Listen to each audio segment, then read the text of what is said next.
也就鄉親攏發現，最近4度了開車造成意外案件愈來愈多。煞來看你這個案件，法官是安怎判？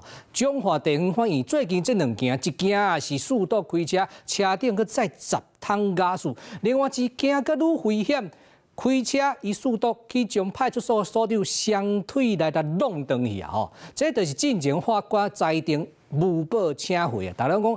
啊，這4度這麼明顯，佮造成人員的傷亡，啊，你這個法官是安怎判的？會當讓2個人唔免交保，就等於處理休困的。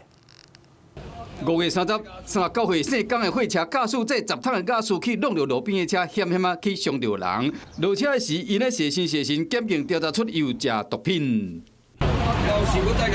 經過較無1禮拜6月初時，中華保險所長你掠一個姓施的毒品通緝犯，和對方獨駕駛車搞到雙腳重傷送醫。2件案件檢方攏聲稱受壓，審理法官攏是同一個人，就是這位姓陳的法官，分別以不足以證明姓江嫌犯食毒達到未當安全駕駛，以及不足以證明姓施嫌犯有故意衝龍的嫌疑。警察辛辛苦苦的把這些毒販。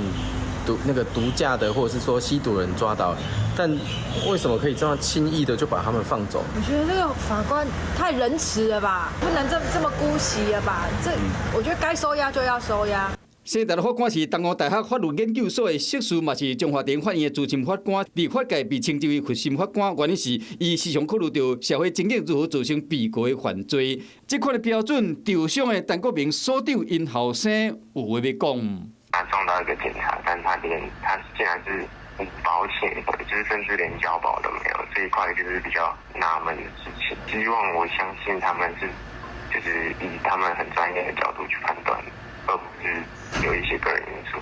2件毒駕案，2名嫌犯一開始攏被裁定唔免保證金請回。雖然講駛假輸車這個嫌犯佇檢方控告成功後，法院更改裁定愛受壓，不過姓陳的法官的裁定，依然和受傷所長的家屬難以接受，嘛引起討論。